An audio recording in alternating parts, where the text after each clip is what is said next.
মাহে রমজান সামনে, আল্লাহ যেন বলছে বান্দা 11 মাসের ঘাটতি কমতি যা হইছে তো হইছে, চলো একবার ঘুরে দাঁড়াও বান্দা, একটা মাস কাজে লাগাও। দেখতে দেখতে আইয়ামাম মাদুদাত, অল্প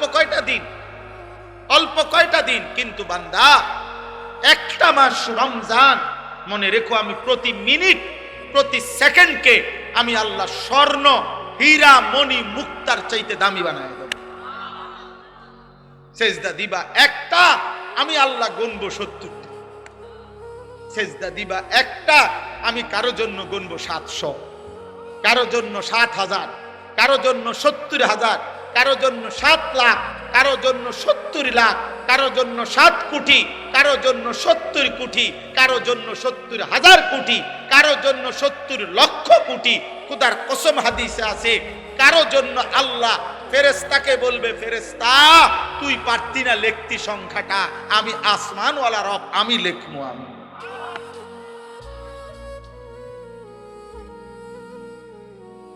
তোমার ক্যালকুলেশনে হবে না রে বান্দা, ফেরেশতা তোমার কম্পিউটার এটা ধরবে না। আনা আজিজি বিহি, আমার রোজাদার বান্দার প্রতি সেকেন্ডের বিনিময়ে আমি লিখবো। আমি বুঝতে সেই রমজান আমাদের সামনে, এইটাই মনে করাইতে আসছে। বলছি যে কিশোর ভাই, যুবক ভাই, গত 11 মাসের ব্যস্ততা থেকে বাবা মা বোন, পর্দার আড়ালের মা, উপস্থিত বয়স্ক চাচা বাবা, অভিভাবক, সবাই আমরা মুসলমান। আরেকবার ঘুরে দাঁড়াও, রমজানকে কাজে, রমজান পরিবর্তনের মাস, রমজান হেদায়েতের মাস, রমজান জীবন সাজাইবার মাস, রমজান নিজেকে গড়ে তুলবার মাস, রমজান অফুরন্ত রহমতের মাস, রমজান অফুরন্ত মাগফিরাতের মাস, রমজান কোটি কোটি জাহান্নাম থেকে নাজাতের মাস। রমজানকে কাজে, রমজানকে কাজে।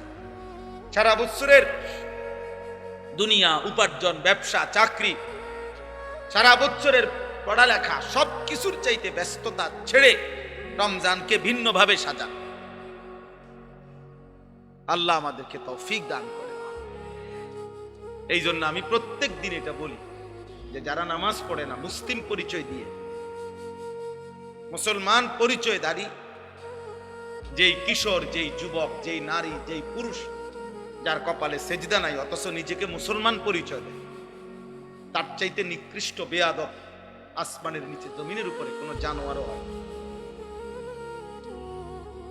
এটা কোনো জানোয়ারের আইটেমও করে, মানুষ তো দূরে। কারণ এত বড় অকৃতজ্ঞ, এত বড় বেয়াদব, এত বড় নাশকর, যে এত কিছু দিয়ে 24 ঘন্টা যিনি তাকে লালন পালন করছেন, সে তাকে একটি সেজদাও দেয় না।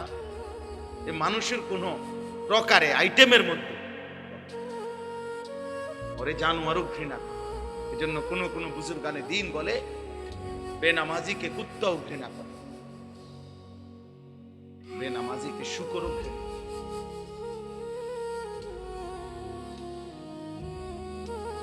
এই জন্য বাবা এটা বোঝা উচিত, আত্মপরিচয় মিলাইবেন। পড়ালেখা আপনারা যেমন করছেন আমরাও করছি, আমরা কোনো ঘোড়ার ঘাস কাটছি। আপনারা যারা স্কুল কলেজে পড়ছেন, আমরাও পড়ালেখাই করছি, আমরা সিরিয়াসা পাইছি।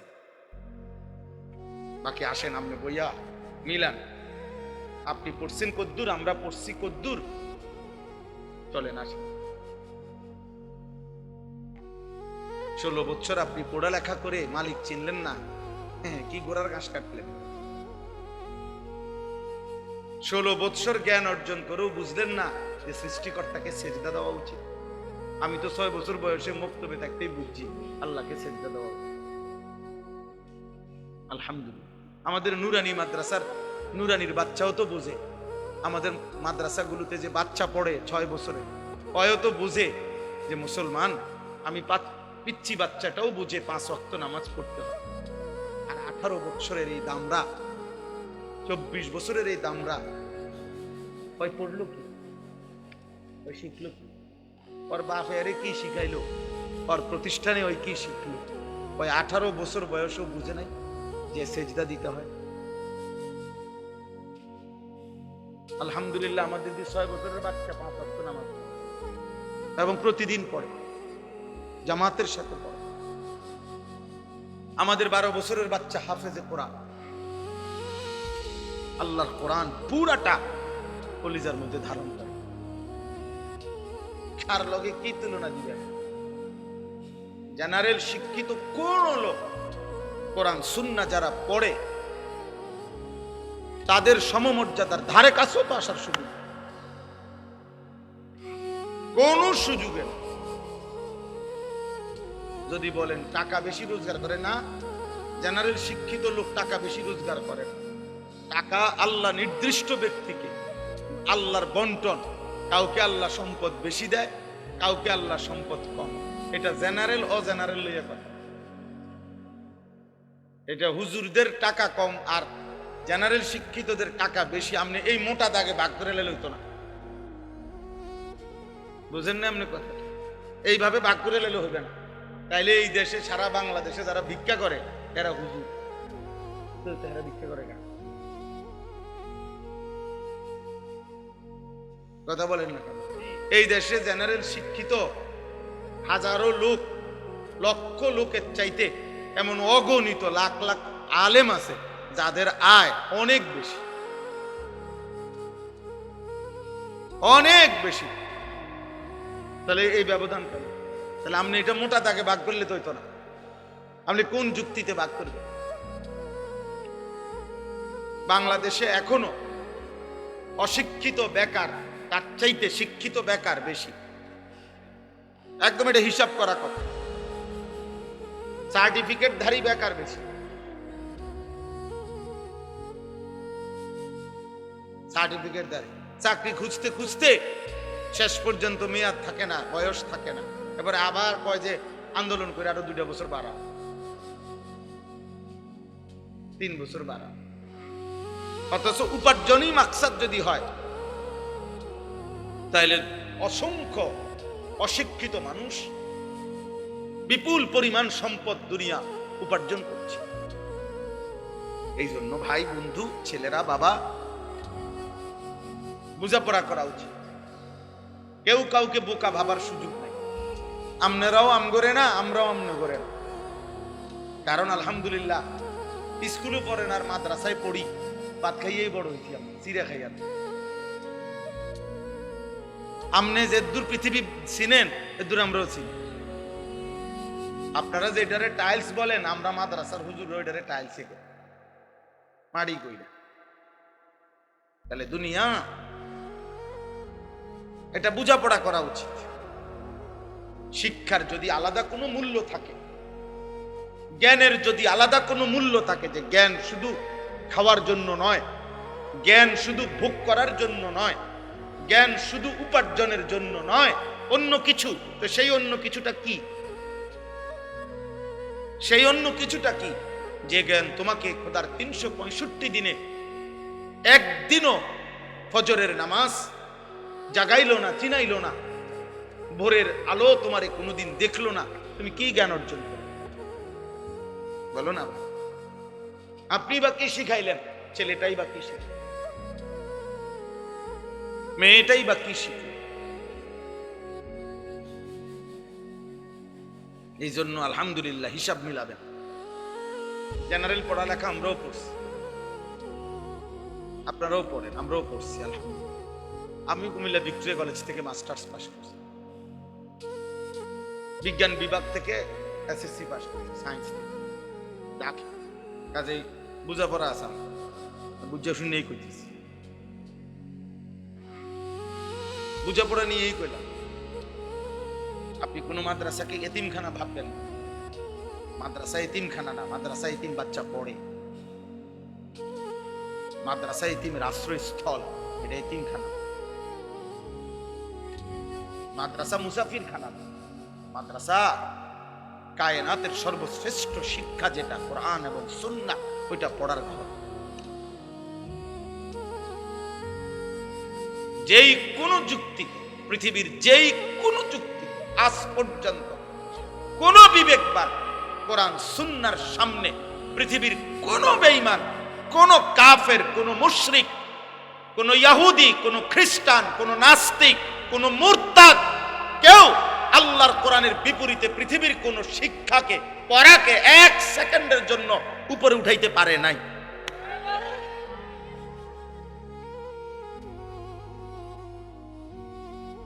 মেশিনের পর মেশিন বানাইলে এটা অনেক কিছু, না না, এটা মেশিনে না।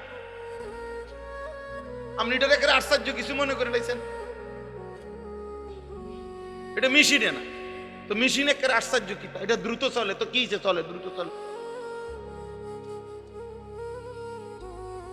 বুঝেন না? এটা তো প্রযুক্তির আধুনিকতা, মানে কি? এটা তো অনেক কিছু কি আছে। মনে করেন এটা এখন 3G ছিল, ওটা 4G হয়েছে, তো কি হয়েছে?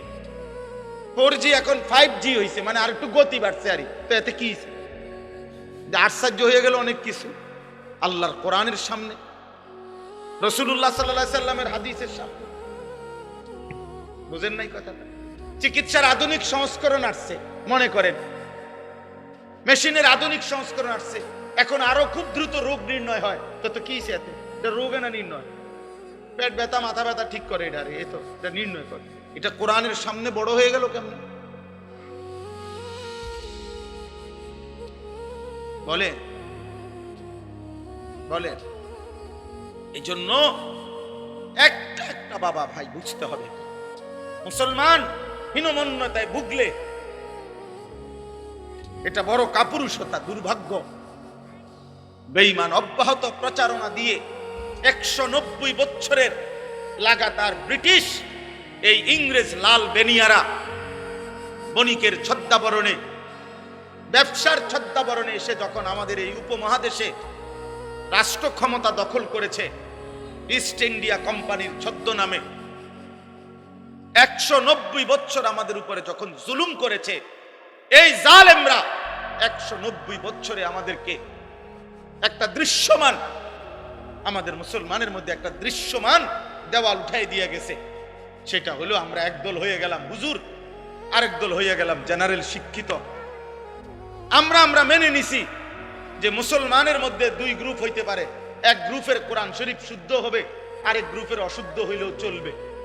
এক গ্রুপ আল্লাহর কোরআন পড়তে পারবে, আরেক গ্রুপ না হইলেও চলবে। এক গ্রুপ আল্লাহ বিল্লাহ করবে, ওযু, নামাজ, সূরা, কেরাত, হালাল হারাম, পাক নাফাক এগুলা ঠিক রাখবে। আরেক গ্রুপ জেনারেল শিক্ষার সুবাদে এগুলো ঠিক না রাখলেও চলবে। এই যে দেওয়াল, এই যে বিভেদ, আল্লাহর কসম রাসূলুল্লাহ সাল্লাল্লাহু আলাইহি সাল্লাম 1450 বছর আগে ইসলাম এই বিভেদ করে নাই। ইসলামের সবক তো ছিল মুসলিম যে পরিচয় দেয়, শতভাগ 100 জন আল্লাহর কোরআন পড়তে পারবে, রাসূলের হাদিস পড়তে পারবে, কোরআন সুন্নাহ মতে জীবন চালাবে, এটা প্রত্যেকের জন্যই আবশ্যক ছিল, এটাই ছিল নিয়ম। কিন্তু বেঈমান মাঝখান দিয়ে আয়া আমাদের 2 ভাগ করে দিছিল। আজ আপনারা বলেন আমরা হুজুর, আর আমরা বলি আমনে করে জেনারেল শিক্ষা, মানে আমরা 2 ভাগ হয়ে গেল। অথচ এই 2 ভাগ হওয়ার কথা ছিল। মুসলমান সে তার আল্লাহর কোরআনও পড়বে, সে দুনিয়ার প্রয়োজনও শিখবে। নবীজি সাল্লাল্লাহু আলাইহি ওয়াসাল্লাম মক্কা বিজয়ের পরে তায়েফের যুদ্ধ করার আগে যুদ্ধের ময়দানে সাহাবাদের 2 জন সাহাবীকে তিনি দূরবর্তী অঞ্চলে পাঠাইছেন, যে তখন যুদ্ধের একটি আধুনিক, ওই সময়কার যে এখন যেটাকে দূর পাল্লার ক্ষেপণাস্ত্র বলে, ওই সময় ওইটা শিখবার জন্য যে পাথর মেশিনের মাধ্যমে একটু দূরে ছুঁড়ে মারা যায়, এইটা শিখাইবার জন্য নবী সাল্লাল্লাহু আলাইহি সাল্লাম 2 জন সাহাবীকে পাঠাইছেন যে তোমরা 2 জন গিয়া ওইটা শিখে আসো। তাহলে এই যে 2 জন সাহাবী এই দূর পাল্লার এই ক্ষেপণাস্ত্র শিখতে গেছে, ওনারা কোরআন শরীফ শুদ্ধ পড়তে পারতেন না।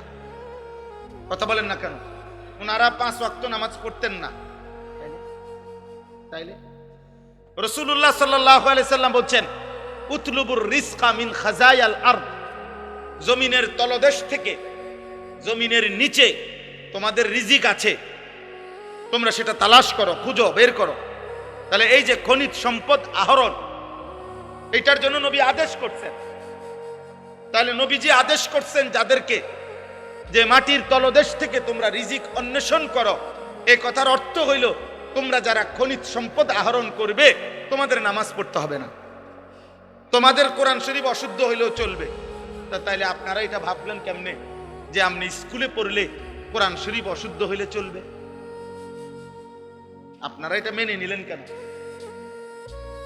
যুবক ভাই, তোমরা এটা মেনে নিলা কেন? তোমার বিবেককে তুমি প্রশ্ন করো। স্কুলে পড়া তো অপরাধ কেউ বলে নাই। বাংলা, অঙ্ক, ইংরেজি, পদার্থ, জীববিজ্ঞান অপরাধ তো কেউ বলে নাই, পাপ তো বলে নাই কেউ, গুনাহ বলে নাই। কিন্তু মালিক ভুললা কেন? 2 রাকাত নামাজ সুন্দরভাবে পড়তে পারো না কেন? ওযুর ফরজ, গোসলের ফরজ সুন্নাত মোতাবেক করতে পারো না কেন? আত্তাহিয়াতু, দুরূদ শরীফ, দোয়ায়ে মাসুরা, দোয়ায়ে কুনুত হুজুরদের মতো শুদ্ধ করতে পারবে না কেন?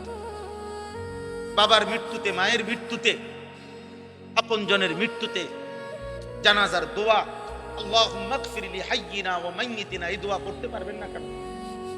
এই দোয়ার যেই ফজিলত, আল্লাহর কসম সারা পৃথিবীর 1 কোটি মৌলবী, কাবা শরীফের ইমাম, মসজিদে নববীর ইমাম, সবাই যদি দাঁড়াইয়া আলগা মুনাজাত করে, এরকম 1 কোটি হুজুরে মুনাজাত করা, তার চাইতে আমার রাসূলের জবান দিয়া মৃত ব্যক্তির জন্য যে দোয়াটা উচ্চারিত হয়েছে এটার দাম কোটি কোটি গুণ বেশি উঠতে বেটা। কারণ এটা নবীজি পড়ছে, আল্লাহুম্মা গফির লি হাইয়িনা ওয়া মাইয়িতিনা ওয়া শাহিদিনা ওয়া গায়িবিনা, এটার দাম বেশি, এটার দাম বেশি। এর বিপরীতে কাবা শরীফের ইমাম সাহেব দোয়া করলো নিচে। বুঝেন নাই কথাটা? এই জন্য বললাম দোস্ত, আফসোসের বিষয় আজ আমরা দৃশ্যমান ভিন্ন হয়ে গেল। আজ তোমরা স্কুলের অগণিত ছেলে একটাবারও ভাবতেও শেখো না যে মুসলমান হিসাবে তোমার চুল রাসূলুল্লাহ সাল্লাল্লাহু আলাইহি ওয়াসাল্লামের মতো হওয়া উচিত না। তোমরাও মেনে নিছো, অভিভাবকরাও মেনে নিছে যে সে যেহেতু জেনারেলে পড়ে, অতএব তার চুল, চেহারা, তার লিবাস, পোশাকের মধ্যে ইসলাম অনুসরণ করার কোনো বাধ্যবাধকতা নাই, যেহেতু ছেলেটা স্কুলে পড়ে। আমরা এটা মেনে নিলাম কেন? আমরা এটা মেনে নিলাম কেন? মা বাবা মেনে নিছে, এই জন্য ওনারা প্রত্যেক দিন দেখে যে ছেলেটার চুল মুশরিকের মতো, বেঈমানের মতো। কোন ইহুদি খেলোয়াড়, কোন খ্রিস্টান খেলোয়াড়, কোন মুরতাদ, কোন ব্যভিচারী, প্রত্যেকটি এই বেটা ছেলে বেটা, প্রত্যেকটা খেলোয়াড় যেগুলো আন্তর্জাতিক নামের খেলোয়াড়, এই ইউরোপীয় বলেন আর যেখানকারে বলেন, যারা আমাদের তোমাদের যুবকদের কাছে অনুসরণীয় খেলোয়াড় মনে করো, যারা প্রত্যেকটা যতবার ক্যামেরার সামনে আসে, যতবার কোনো পুরস্কার হোক যেটাই হোক নিতে আসে, তুমি তাকাইলে দেখবা তার সাথে আরেকটা নারী, একটা মহিলা, একটা মেয়ে মহিলা আছে, ওইটাকে সে পরিচয় দিবে এটা তার গার্লফ্রেন্ড। তো জিনা যাদের কাছে বিবাহ বহির্ভূত এরকম মেলামেশা যাদের কাছে বৈধ, তারা এই পৃথিবীতে কোন জানোয়ারের আদর্শ হইতে পারে না বেটা। মানুষ তো দূরে থাকবে, কোন চতুষ্পদ জন্তুর মডেলও হইতে পারে না।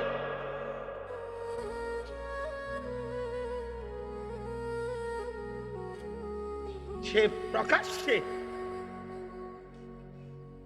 মহিলাকে নিয়ে সে ছবি তুলতেছে, ক্যামেরায় পোজ দিতেছে, এটা তার গার্লফ্রেন্ড। ছি ছি ছি বেটা, ঘৃণা হওয়া উচিত বেটা রুচির উপরে। বেটা রুচির উপরে ঘৃণা হওয়া উচিত।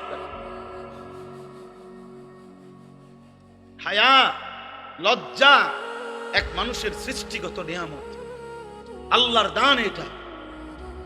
যার হায়া ছিনিয়ে নেয়, যার লজ্জা ভেঙ্গে যায়, আল্লাহ রাসূল বলছে ফাসনা মা শিতা, এবার তোমার আচরণ জানোয়ারের মতো, যা মন চায় তাই কর।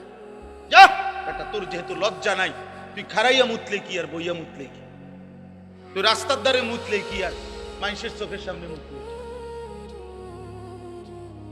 পাশে দিয়া মানুষ যাইতেছে, মহিলা যাইতেছে, পুরুষ যাইতেছে, সিএনজি যাইতেছে, ও এখানে বসে পেশাব করতেছে। ধরেন তার কত বড় নিকৃষ্ট রুচি, কি তারে পড়াইলো, কে কি পড়লো, তে এই বাচ্চাটা কি পড়লো।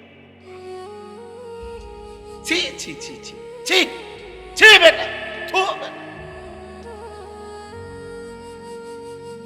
ওই বিবেকের উপরে ছি বেটা।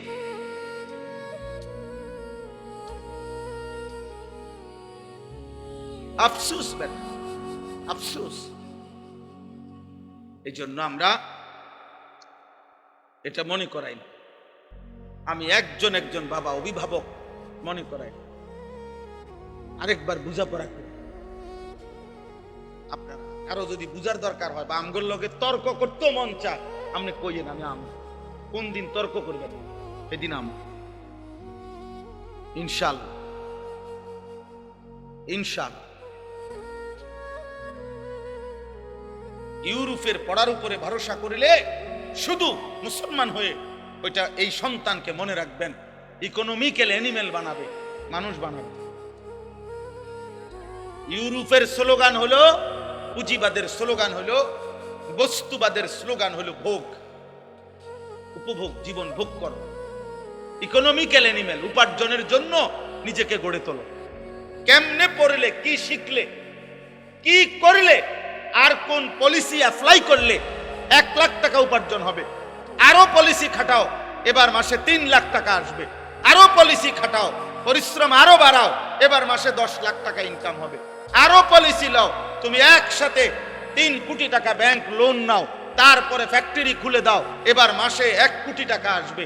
তুমি একসাথে, আমার ওই দিন বলছে হুজুর, আমি দোয়া করতাম, আমার একদিন একজনে কইছে ওনাদের কোম্পানি কিছুদিন আগে 1200 কোটি টাকা লোন নিছে, 1200 কোটি টাকা।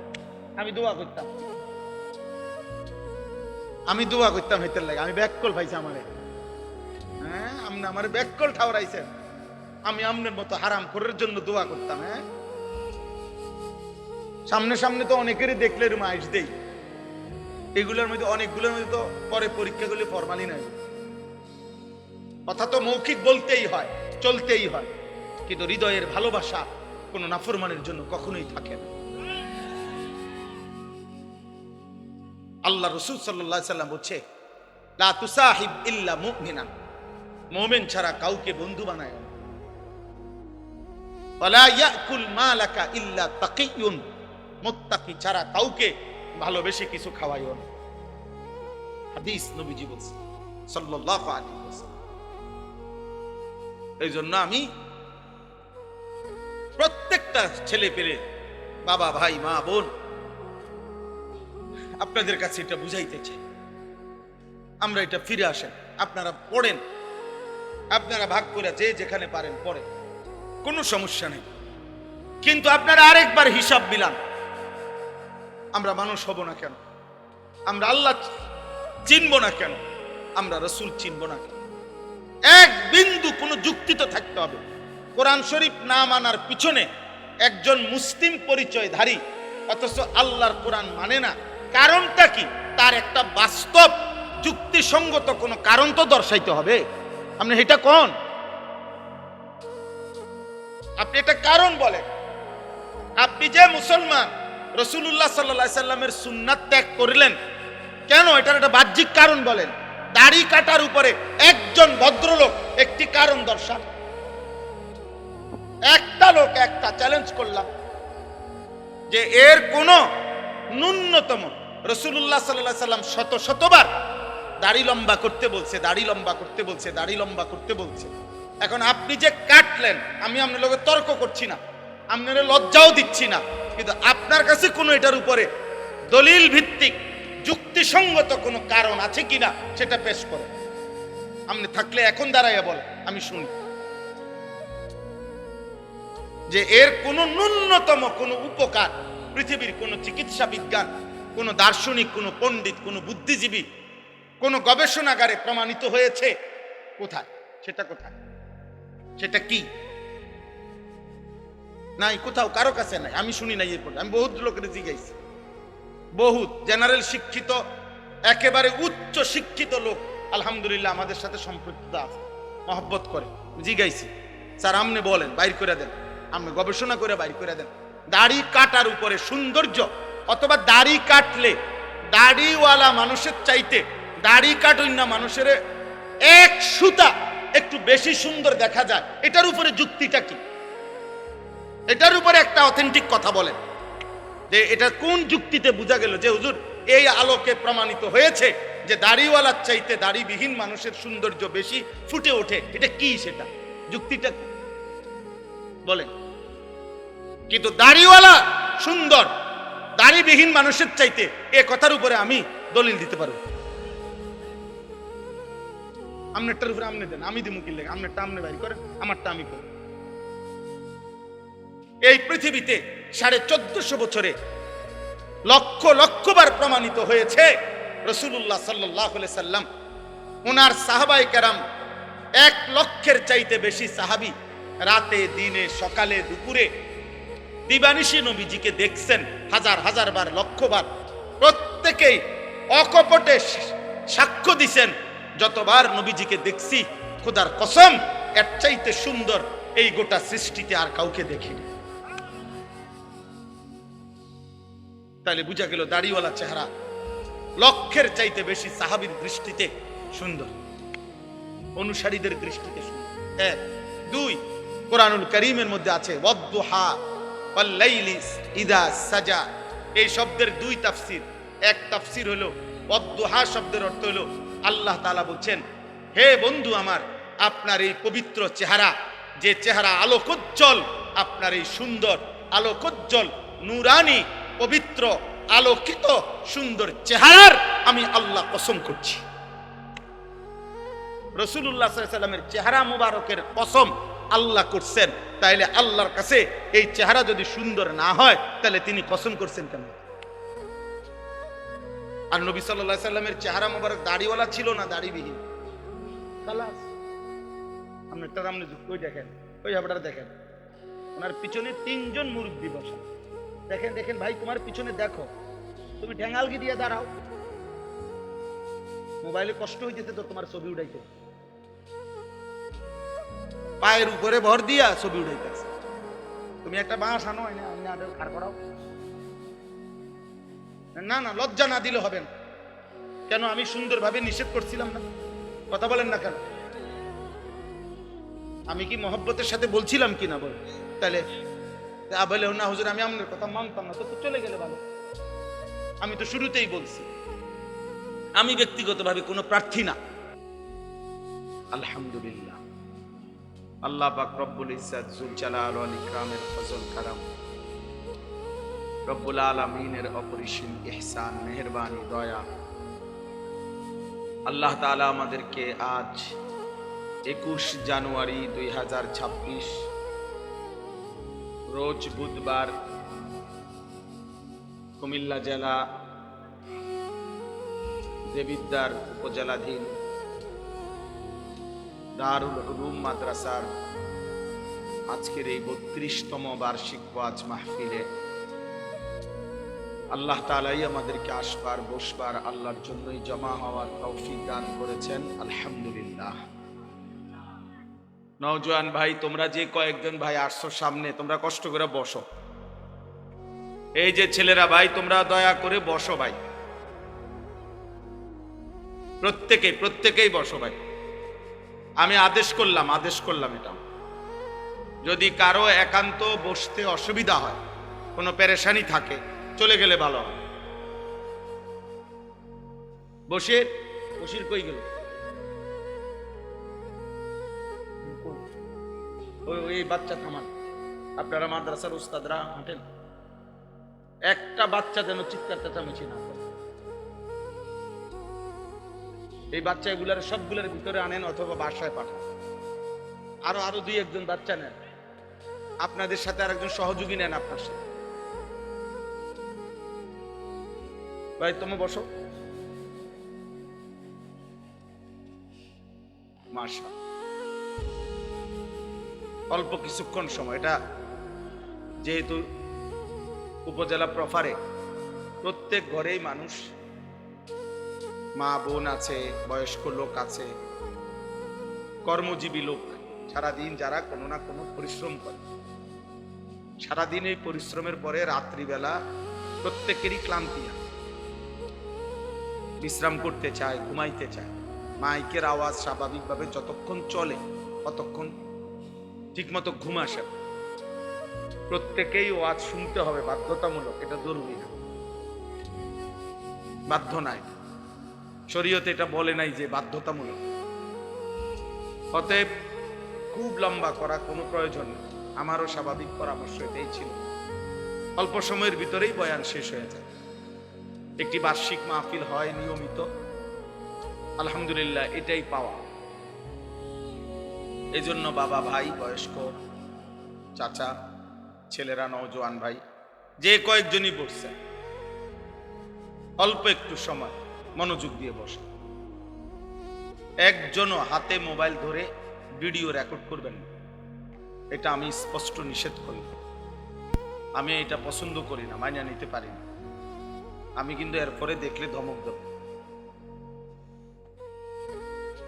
দয়া করে মোবাইল হাতে ভিডিও করলে, রেকর্ড করলে মনোযোগ হয় না, কোনো কথা হৃদয়ে ঢোকে না। আল্লাহর কথা যদি দিলে না ঢোকে, উপলব্ধি যদি না হয়, উপদেশ যদি নসিব না হয়, দিল যদি না নড়ে, তো বলার মধ্যে কোনো ফায়দা নেই, শুনবার মধ্যেও কোনো ফায়দা নেই। নিয়ম সর্বস্ব, প্রথা সর্বস্ব, রসুম হিসাবে, রওয়াজ হিসাবে একটি মাহফিল করতে হওয়া, এজন্য করতেছি। এর মধ্যে আহামরি কোনো বিশেষত্ব নেই, কারণ সারা বাংলাদেশে লক্ষ লক্ষ ওয়াজ মাহফিল এই ৩-৪ মাসে, শীত সিজন সারা বাংলাদেশ। অল্প কয়েকজন বক্তা, এই গোটা ৫০-১০০ জন হইব, তেলে এরা সারাটা বাংলাদেশ চষে বেড়ায়। হাজার হাজার মাহফিল, লাখ লাখ মাহফিল। তাহলে কাজেই একটি মাহফিল করা এটা কোনো আশ্চর্য কিছু, অবাক কিছু, বরং বাস্তবতা হলো এই বলার উদ্দেশ্যটি কি, আয়োজনের উদ্দেশ্যটা কি, প্রদর্শন, মহড়া, লৌকিকতা নয়, বরং মাকসাদ হইল আল্লাহ তাআলা কোরআনুল কারীমের মধ্যে বারবার বলেছেন, লাআল্লাহুম ইয়াতাযাক্কারুন ওয়া লাকাদ ওয়াসালনা লাহুমুল কাওলা লাআল্লাহুম ইয়াতাযাক্কারুন। আমি আল্লাহ আমার কথাগুলো বারবার বলেছি। ওয়াসালনা মানে হলো এক কথা বারংবার বলা। আল্লাহ বলেন আমি আমার কথাগুলো বারবার বলেছি, কেন? লাআল্লাহুম ইয়াতাযাক্কারুন, আমার বান্দাগণ যেন উপদেশ গ্রহণ করতে পারে, এটা মাকসাদ, উপদেশ যেন হাসিল। এজন্য আল্লাহ তাআলা একই কথা কোরআনুল কারীমে বারবার বলছে। ৩ কথা পুরা কোরআনের বক্তব্য, তাওহীদ, রিসালাত, আখিরাত। কোরআনুল কারীমের প্রত্যেক আয়াতে এই কোনটার এক, হয় আল্লাহর প্রতি ঈমান, নয়তো রাসূলের কথার প্রতি ঈমান, নয়তো আখিরাতের প্রতি ঈমান। হয়তো ঈমান শিখাইছে, নয়তো কোনো ইবাদত আমলের কথা বলছে, নয়তো আখিরাতের ভয় দেখাচ্ছে। এই কথাই ঘুরে ঘুরে, এই জন্য বারংবার বলছে, ইয়া আইয়ুহাল্লাযীনা আমানু, এই কথাইটা হে ঈমানদারগণ কোরআনুল কারীমের মধ্যে 89 বার আছে। এতবার কেন? 89 বার আছে। আল্লাহ তাআলা চেয়েছেন প্রত্যেকবারে হে ঈমানদারগণ, হে আমার প্রিয় বান্দাগণ। এটা বলার দ্বারা আমাদেরকে আল্লাহ তাআলা আন্তরিকতাপূর্ণ মহব্বতের শব্দ দিয়ে বুঝাইতে চাইছে, বান্দা তুমি আমার প্রিয়, তুমি ঈমানদার, অতএব তুমি আমার কথার প্রতি মনোযোগী। 89 বার আমি তোমাকে এক শব্দে ডেকেছি, তুমি আমার কথা প্রত্যাখ্যান করো। আকিমুস সালাহ, এই নামাজের কথা 82 বারের চাইতেও বেশি আল্লাহ তাআলা উল্লেখ করছে এক কথায়। এতবার কেন বললেন? যেন আল্লাহ বলতে চাচ্ছেন, বান্দা তবুও আমি চাই বারবার বলে তুমি যেন সেজদা করো। আদম আলাইহিস সালাম এবং ইবলিস এর ঘটনা, যে সেজদা করতে বলছে, অন্যান্য ফেরেশতাগণ সেজদা করছে, কিন্তু ইবলিস সেজদা করে নাই। এই সেজদা না দেওয়ার কারণে ইবলিস চির বিতাড়িত হয়েছে। এই কথাইটা কোরআন শরীফে 10 বার আছে। এই ঘটনাটা একই কথা 10 বার আছে। ফাবিআইয়ি আলাই রাব্বিকুমা তুকাদ্দিবান, এই কথাইটা কোরআনুল কারীমে এক সূরার মধ্যে বারবার আছে, বারবার আছে। ওয়াইলুন ইয়াওমাইদিল লিল মুকাদ্দিবিন, এই কথাইটা কোরআনুল কারীমে যে মিথ্যাবাদীদের জন্য সেদিন জাহান্নাম, এই কথাইটা কোরআনুল কারীমের এক সূরার মধ্যে 10 বারের চাইতে বেশি বারবার বলছে, ঘুরে ঘুরে বারবার। অতএব প্রিয় ভাই, নওজোয়ান বাবা, পর্দার আড়ালের মা বোন, প্রত্যেকের কাছে এটা বোঝা উচিত যে আমার মালিক আমার কাছে মালিক হয়েও, সৃষ্টিকর্তা হয়েও, সব খাওয়াইয়া সব পরাইয়া সব দিয়েও তিনি আমার কাছে বারবার বলেছেন, অথচ তিনি একবার বললেই সেটা আদেশ। এবং এত বড় মালিকের একবার শুধু ইশারা দিল, এমন মালিকের নারাজ করা, অসন্তুষ্ট করা বিবেকবান হিসাবে উচিত উচিত যে আমার প্রতি এত বেশি দয়া করেন, অনুগ্রহ করেন, 24 ঘন্টা এমন মুনিবের অকৃতজ্ঞ, এমন মুনিবের প্রতি এত বড় সৃষ্টি দিয়ে যিনি আমাকে লালন পালন করছেন, তার কথাকে প্রতিনিয়ত প্রত্যাখ্যান করা, তার চাইতে নিকৃষ্ট বেয়াদব আর কেউ হয় না। বিশ্বাস করেন, আমি বিশ্বাস করি আমার জনসমর্থন দিয়ে আমি করব, আমি তো ভোটে দাঁড়াইছি, আমি কোনো মার্কার পক্ষে কোনো প্রচারণাও করি না, কোনো সময় না, কোনো সময় না, কোনো মার্কার পক্ষে আপনি আমার প্রচারণা পাবেন, আমি করি না, আমি এটি বুঝি না। একজনের সব বুঝতে হবে, এটা জরুরিও। তাহলে আমি এত জনসমর্থন তো দরকার নেই আমার। আমি বিশ্বাস করি একজন মানুষকেও আল্লাহর কথা বললে সওয়াব হয়।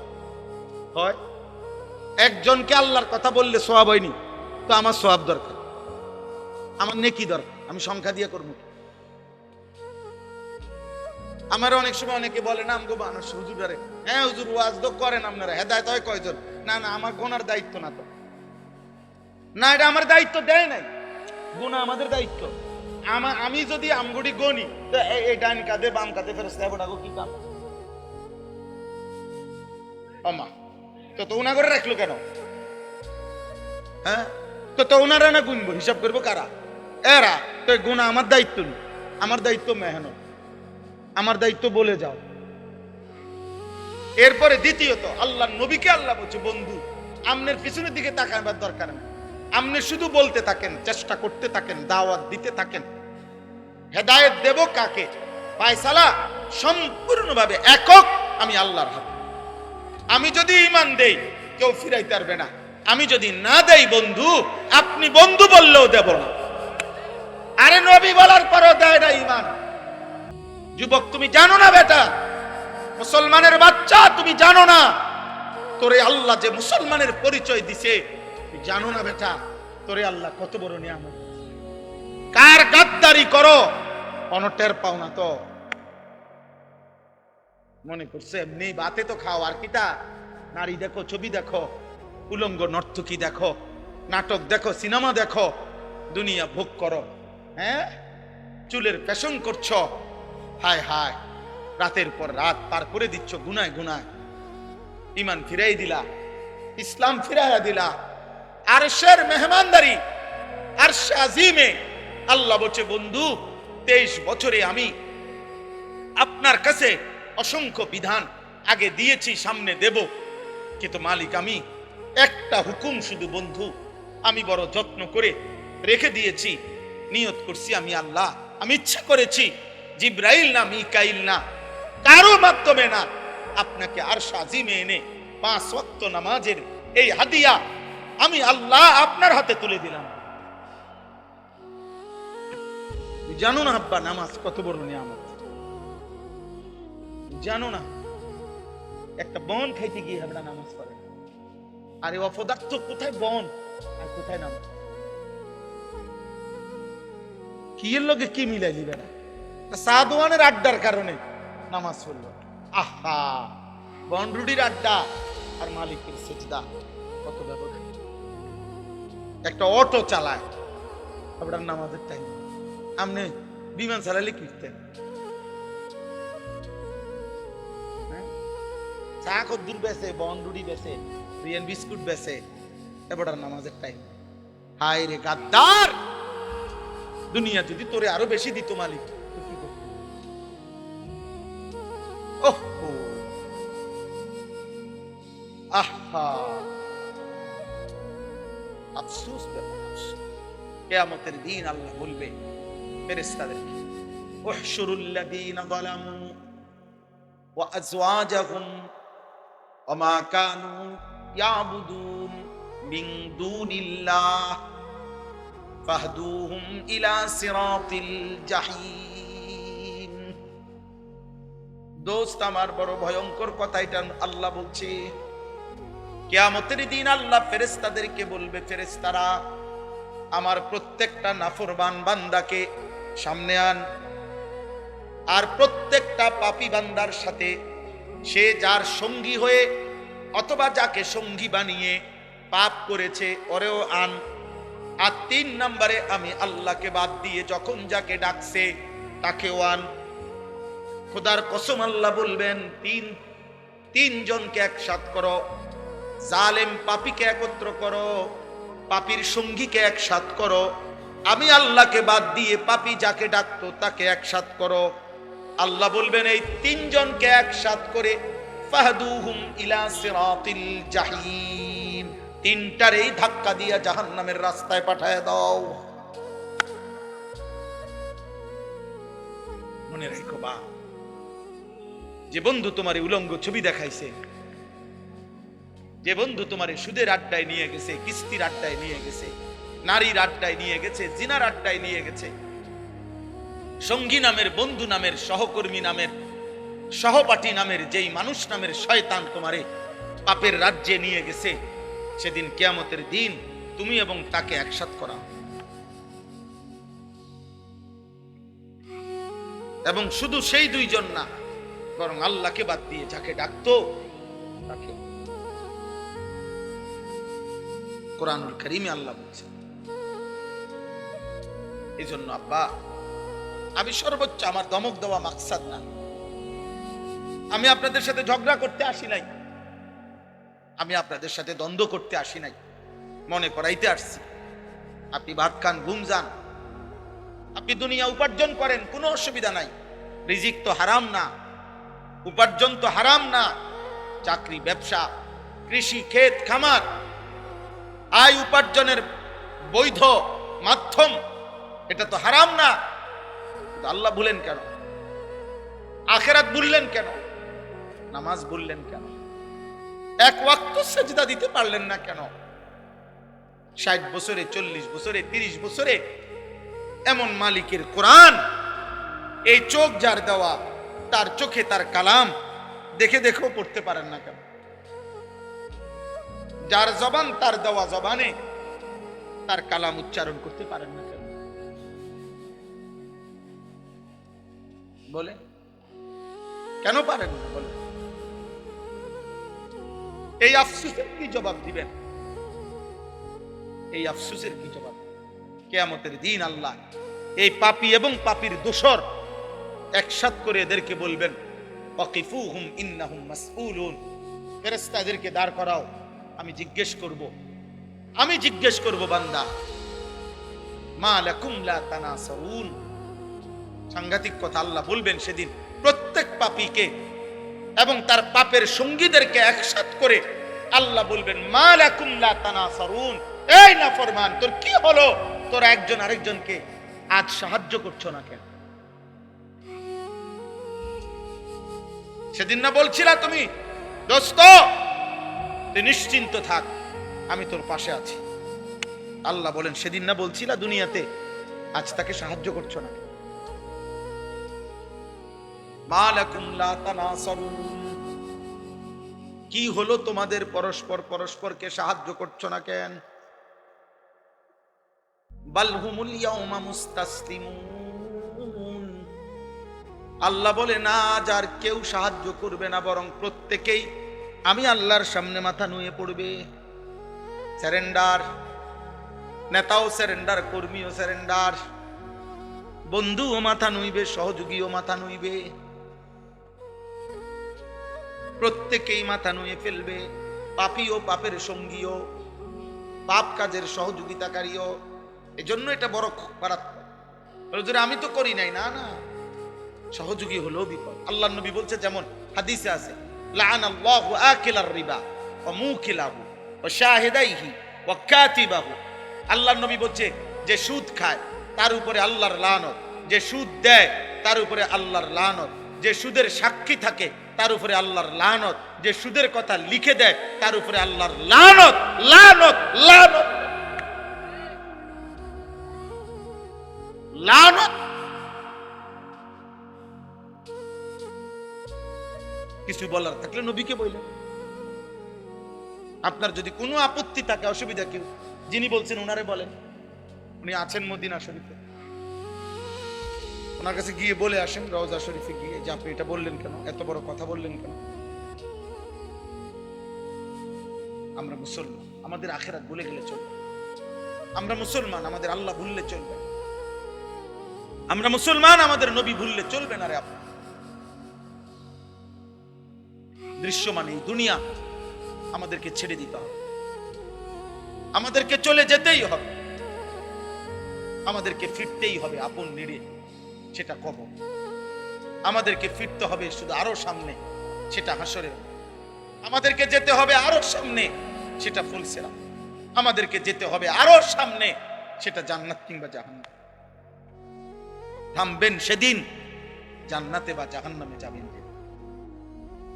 এর আগে এই পথ চলা থামবে, সামনে যেতে হবে, সামনে আগে বাড়ে। ইরতাহালাতিদ দুনিয়া মুদবিরা ওয়ারতাহালাতিল আখিরাতু মুকবিলা। আল্লাহর নবী বলছে, উম্মত, প্রতি সেকেন্ড দুনিয়া তোমার পিছে যায়, প্রতি সেকেন্ড আখিরাত তোমার সামনে আগে। এজন্য আপনাকে ইচ্ছাই হোক অনিচ্ছাই হোক, ছোট ভাই, বড় ভাই, জওয়ান, কিশোর, বয়স্ক, বাবা, আমি, আপনি, পর্দার আড়ালের মা, আমাদের প্রত্যেককেই ইচ্ছায় হোক অনিচ্ছায় হোক আগে বাড়তে হবে, সামনে যাইতে হবে, সামনে। আর কোনোদিন পিছনের দিকে যাওয়া যাবে না। আল ওয়াক্তু আনফাসুন লা তাউদ, সময় নিঃশ্বাসের মতো, যা আর ফিরে না, আর ফিরে না। এই জন্য আগামীর সময়টা আপনাদের কাছে এতগুলো কথা বলার অর্থ হলো, আমি আপনাদেরকে বলতে চাই, এটা আমরা আপনারা ভাই ভাই, আমরা আপনারা আপনজন, মুসলিম পরিচয়ধারী, আমরা প্রত্যেকেই আপন। কাল বুনিয়ান, আমরা একটি বিল্ডিং এর মতো, আমরা ভাগ না। আমরা হুজুর, আপনারা জেনারেল, না না। আমরা হুজুর, আপনারা পাবলিক, না না। আমরা মুসলমান। আমরা কি বলেন না কেন? অতএব কিশোর ভাই, নওজোয়ান, একটা একটা ছেলেকে বলি, আব্বা ভাই তুমি আমার মতো হও, নয় আমারে তোমার মতো বানাও। আপন দুই ভাই, আপন মুসলমান, আলাদা হবা কেন? আলাদা হইবা কেন? তোমার পক্ষে তুমি যুক্তি দাও, আমার কোরআন থেকে আমি বলি, তুমি ইনসাফের সাথে ফয়সালা করো। যদি বিবেক মরে না যায়, যদি লজ্জা মরে না যায়, তো ইনসাফ করো। এক ওয়াক্ত নামাজ যে পড়ে না, পৃথিবীতে তাকে কোন যুক্তিতে ভদ্র, সভ্য, তাকে কেন বলা হবে? এত বড় সৃষ্টিকর্তার কৃতজ্ঞতা যার মধ্যে নাই, সে বেয়াদব না তো বেয়াদবটা কি? বলেন, আপনি ইনসাফ করেন। আমরা মুসলমান। আর যদি বলেন আমি মানতে কোনোভাবে রাজি না, তো মুসলিম পরিচয় ছেড়ে দেন, মুসলিম পরিচয় ত্যাগ করেন। তো সেটাও তো করবেন না, তা তাইলে আর এই দোটানা কি লাভ? এই কি লাভ? একটা লোক বুজুর্গানের দিন বলছে, মনে করেন এর দূর হইতে পারত না, মনে করেন একটা লোক, আমি মসজিদের ভিতরে, মানে মসজিদের এই দরজায় আমি ভিতরে একটা পাও দিলাম, বাইরে এক পাও দিলাম, কথা বুঝেন নাই? আমি মসজিদের ভিতরে, আমি মসজিদের বাইরে, এ রুম হয়ে থাকতো। মুসলমান এমন হইতারত না যে এক পা ভিতরে এক পা বাইরে, এটা না। আল্লাহ কোরআনে বলছেন পুরা পুরা পুরা মাথার চুল থেকে পায়ের নখ পর্যন্ত তোমার পুরা বডি ইসলামের মধ্যে ঢুকা। তোমার ঘরের প্রথম কোণা থেকে শেষ কোণা, তোমার রাষ্ট্রের প্রথম কোণা থেকে শেষ কোণা, তোমার জীবনের প্রথম অংশ থেকে জীবনের শেষ আয়োজন, সবখানে ইসলাম ঢুকা। উদখুলু ফিস সিলমি কাফ, এটা আমাদের জন্য জরুরি। আপনি যদি বলেন হুজুর আমনগো মধ্যে তো অনেক ত্রুটি, হ্যাঁ আমার ত্রুটির জন্য আপনার কাছে আমি দোয়া চাই, আপনি আমার লাগে দোয়া করেন। আমরা আপনাদের জন্য দোয়া করি না? তো আমাদের ত্রুটি দেখলে আমার লেগে দোয়া করবেন। বুঝেন নাই কথা? কিন্তু আপনি যখন দেখছেন আমি আগুনে পুড়ে গেছি, তো এই কারণে আপনি ইচ্ছা করে আগুনে পুড়ে যাবেন তো তাইলে? এই জন্য আমরা প্রত্যেকের এটা, আল্লাহ নবী সাল্লাল্লাহু আলাইহি সাল্লাম বলছেন আল মুমিনু মিরআতুল মুমিন, এক মুমিন আরেক মুমিনের আয়না। আয়না আয়না আয়নায় দাঁড়াইলে যেমন চেহারার দাগ চিহ্ন স্পট বোঝা যায়, এক মুমিন আরেক মুমিনের সামনে দাঁড়াইলে ওই মুমিনের জন্য তার কল্যাণকামিতা ফুটে ওঠে, তার ক্ষতি, তার গুনাহ, তার নাফরমানি জীবন দেখলে তার কলিজায় ব্যথা ওঠে,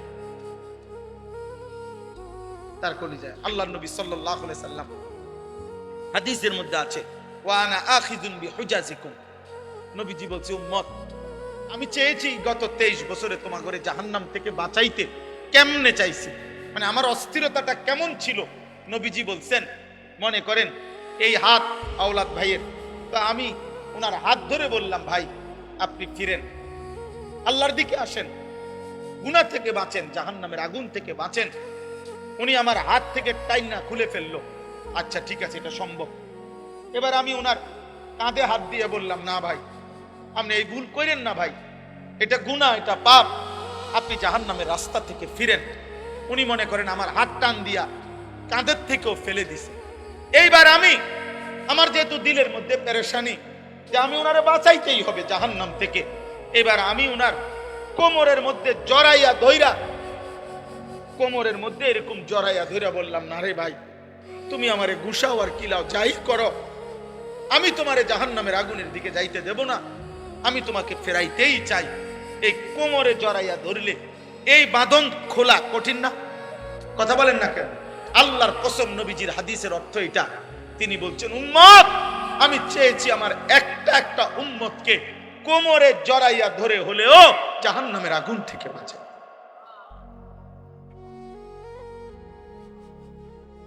এই হুজাজি কোমর কোমর কোমর থেকে চুপ বাকি। আবু জেহেলকে নবী সাল্লাল্লাহু আলাইহি সাল্লাম তারিখে ইবনে খাল্লিকানের মধ্যে আছে 4000 বার নবী শুধু আবু জেহেলকে কালেমার দাওয়াত দিয়েছে। 4000, জি জি 4000, 4000 কি পরিমাণ চেষ্টা করছে। 950 বছর নূহ আলাইহিস সালাম মানুষকে জাহান্নাম থেকে ফিরাইতে চাইছে। 950 বছর, 950 বছরে হাজার হাজার বার লক্ষ বার উনাকে পাথর মারা রক্তাক্ত করে বেহুশ কইরা, আমরা তাফসিরে পড়ছি নূহ আলাইহিস সালামকে ধইরা কাফের গুলা উনার বেহুশ শরীর রক্ত মাখা শরীরটা নিয়া ডাস্টবিনের ময়লার মধ্যে ফেলে দিয়ে আসতেন। নূহ আলাইহিস সালাম হুঁশ আসলেই রক্ত মাখা চেহারা মুছেই নূহ আলাইহিস সালাম বলতেন আল্লাহ আমি আমার কওমের কাছে আবার যাব, আপনি মাফ করে দেন, আযাব দিয়েন না, আমি আবার করব। 950 বছর পরে আল্লাহ জানাইছে আর ইমানদার হবে না কেউ। কিন্তু যেদিন তুফান শুরু হয়েছে নূহ আলাইহিস সালাম, এই কোরআনে আছে রে আব্বা সূরা হুদের মধ্যে, সেই দিনও যেদিন আল্লাহ বলছে নূহ আর ইমানদার হবে না কেউ, আন্নাহু লা ইউমিনা ইল্লা মান কাদ আমানা, আর কেউ ঈমান আনবে না।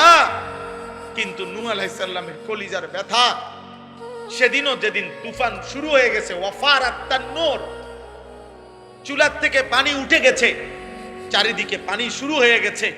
আল্লাহর কসম, সেদিনও নূহ আলাইহিস সালাম আসমানওয়ালা মালিকের কাছে বলছে, আল্লাহর সামনে বলছে, নিজের ছেলেটাকে কেনানকে ডাক দিয়া বলছে, আব্বা আমি, হে আমার সন্তান, আজ 950 বছর আমি বলে গেছি রে বাপ, 950 বছরের এক পিতা আমি, ক্লান্ত শ্রান্ত। আমার মালিক বলে দিয়েছে আর ঈমান দিবে না, তবুও আমি শেষবারের মতো আর কোনোদিন বলবো না, আর কোনোদিন পৃথিবীতে কাউকে ডাকবো না রে আব্বা। এই শেষবারের মতো তুমি সন্তান, তোমাকে বলছি আব্বা, ইয়া বুনাইয়ার কাম মা'ানা ওয়ালা তাকুম মা'আল কাফিরিন, হে আমার সন্তান, ঈমানদারদের সঙ্গী হও, কাফেরদের সঙ্গী হইও না।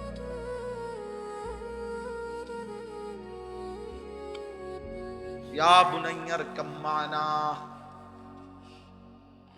ওয়ালা তাকুম মা'আল কাফিরিন। নূহ আলাইহিস সালাম বলছে, পুত,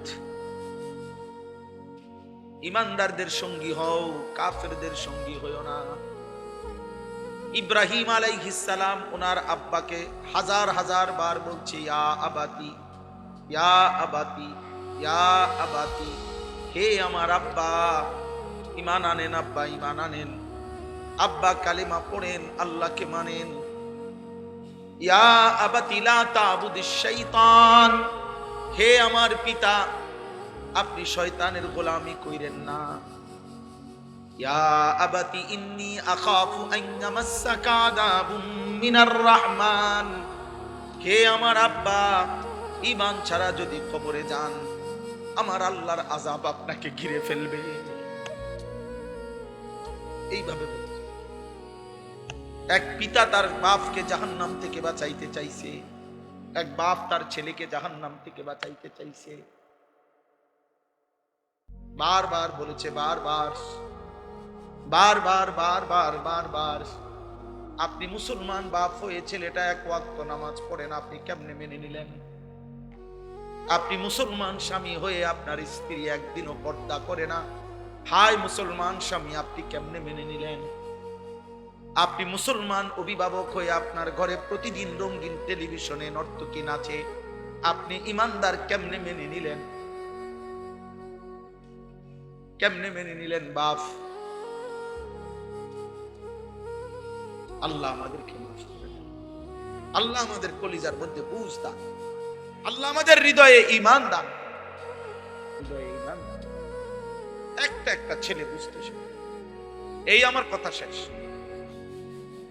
রমজান সামনে, আমার এতগুলো কথা বলার উদ্দেশ্য এটাই। মাহে রমজান সামনে, আল্লাহ যেন বলছে, বান্দা 11 মাসের ঘাটতি কমতি যা হইছে তো হইছে, চলো একবার ঘুরে দাঁড়াও বান্দা, একটা মাস কাজে লাগাও। দেখতে দেখতে আইয়ামাম মা'দুদাত, অল্প কয়টা দিন, অল্প কয়টা দিন, কিন্তু বান্দা একটা মাস রমজান, মনে রেখো আমি প্রতি মিনিট প্রতি সেকেন্ডকে আমি আল্লাহ স্বর্ণ হীরা মণি মুক্তার চাইতে দামি বানায় দেব। সেজদা দিবা একটা, আমি আল্লাহ গুনবো 70। সেজদা দিবা একটা, আমি কারো জন্য গুনবো 700, কারো জন্য 70,000, কারো জন্য 70,000, কারো জন্য 7 লাখ, কারো জন্য 70 লাখ, কারো জন্য 7 কোটি, কারো জন্য 70 কোটি, কারো জন্য 70,000 কোটি, কারো জন্য 70 লক্ষ কোটি। খোদার কসম হাদিসে আছে, কারো জন্য আল্লাহ ফেরেশতাকে বলবে, ফেরেশতা তুই পারতি না লিখতি সংখ্যাটা, আমি আসমানওয়ালা রব, আমি লিখবো। আমি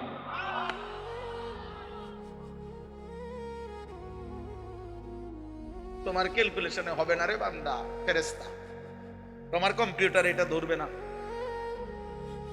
আনা আজিজি বিহি, আমার রোজাদার বান্দার প্রতি সেকেন্ডের বিনিময়ে আমি লিখবো। আমি বুঝবারতাম সেই রমজান আমাদের সামনে, এইটাই মনে করাইতে আসছে। বলছি যে কিশোর ভাই, যুবক ভাই, গত 11 মাসের ব্যস্ততা থেকে বাবা মা বোন, পর্দার আড়ালের মা, উপস্থিত বয়স্ক চাচা বাবা, অভিভাবক, সবাই আমরা মুসলমান। আরেকবার ঘুরে দাও, রমজানকে কাজে, রমজান পরিবর্তনের মাস। রমজান হেদায়েতের মাস, রমজান জীবন সাজাইবার মাস, রমজান নিজেকে গড়ে তুলবার মাস, রমজান অফুরন্ত রহমতের মাস, রমজান অফুরন্ত মাগফিরাতের মাস, রমজান কোটি কোটি জাহান্নাম থেকে নাজাতের মাস। রমজানকে কাজে লাগান, রমজানকে কাজে লাগান। সারা বছরের দুনিয়া, উপার্জন, ব্যবসা, চাকরি, সারা বছরের পড়ালেখা সবকিছুর চাইতে ব্যস্ততা ছেড়ে রমজানকে ভিন্নভাবে সাজান। আল্লাহ আমাদেরকে তৌফিক দান করেন। আছে কি জেনারেটর? আচ্ছা, দাঁড়ান, অপেক্ষা করে শেষ। আমি আর 10 মিনিট লাগবে না, আমি শেষ করে দিচ্ছি এখন। আল্লাহুম্মা সাল্লি আলা মুহাম্মাদ ওয়া আলা আলি মুহাম্মাদ কামা সাল্লাইতা আলা ইব্রাহিম।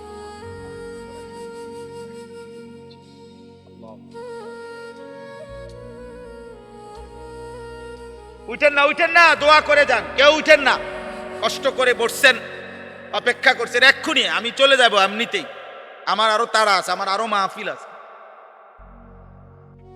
লা হাওলা ওয়ালা কুওয়াতা ইল্লা বিল্লাহ। আল্লাহুম্মা সাল্লি আলা মুহাম্মাদ ওয়া আলা আলি মুহাম্মাদ কামা সাল্লাইতা আলা ইব্রাহিম ওয়া আলা আলি ইব্রাহিম ইন্নাকা হামিদুম মাজিদ। আল্লাহুম্মা বারিক আলা মুহাম্মাদ ওয়া আলা আলি মুহাম্মাদ। আওয়াজ আছে, বুঝা গেছে। জেনারেটর না চললেও আওয়াজ আছে, বুঝা গেছে। হ্যাঁ, এটা অনেক বড় নিয়ামত যে জেনারেটর আওয়াজ করছে।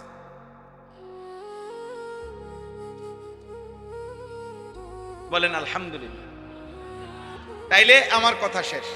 এই 5টা মিনিট ভাই কেউ যায়েন না, এক্ষুনি দোয়া করছি, এখনই দোয়া হবে। কিন্তু আমার মূল বক্তব্য তাইলে এটা, লাআল্লাকুম তাত্তাকুন। আল্লাহ বলছেন রমজান আমি দিলাম, তোমরা বান্দা পালন করে দেখো, আমি তোমার মুত্তাকি বানায় দেব। আর যে মুত্তাকি সে জান্নাত। তাইলে তুমি আমার একটা মাস কদর করো, আমি আল্লাহ তাআলা তোমারে বদলে দেব, পাল্টে দেব। এই জন্য ইনশাআল্লাহ রমজানকে সামনে রেখে যুবক ভাই, কিশোর ভাই, যদি বুঝে থাকো আব্বা, তো গুনাহ ছাড়ো, আল্লাহর নাফরমানি ছেড়ে নিজেকে নতুন ভাবে আখিরাতের আলোকে গড়বার জন্য চেষ্টা করি। আল্লাহ আমাদেরকে তৌফিক দান করে। আপনাদের কাছে 5টা মিনিট দয়া করে আমার এই অনুরোধ, প্রতি বছর আমি এই মাহফিলটায় আসি। মাওলানা আবু তাহের সাহেব দামাত বারাকাতুহুল আলিয়া, উনি আমাদের শ্রদ্ধেয়, বয়সে প্রবীণ আলেম। আমরা যখন,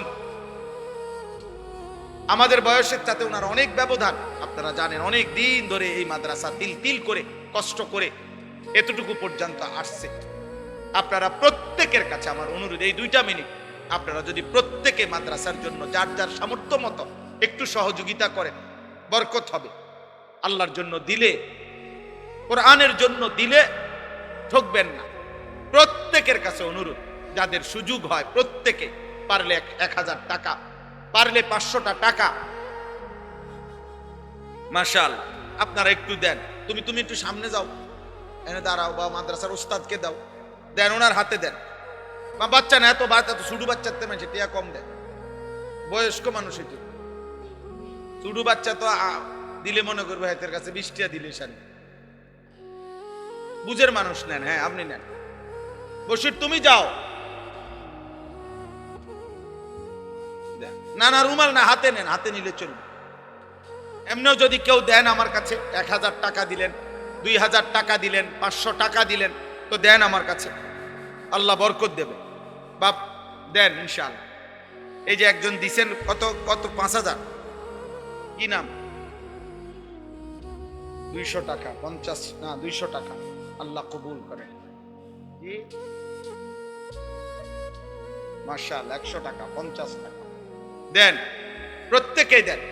যুবক ভাই তোমরাও দাও ভাই, 100 টাকা থাকলে 100 টাকাই দাও। আপনারাও কিছু মাবা, কিছু চাচা যারা এই মহল্লারও আছেন, আপনারাও প্রত্যেকে 1000 টাকা, 500 টাকা, 2000 টাকা সহযোগিতা করেন, আল্লাহ বরকত দেবে ইনশাআল্লাহ।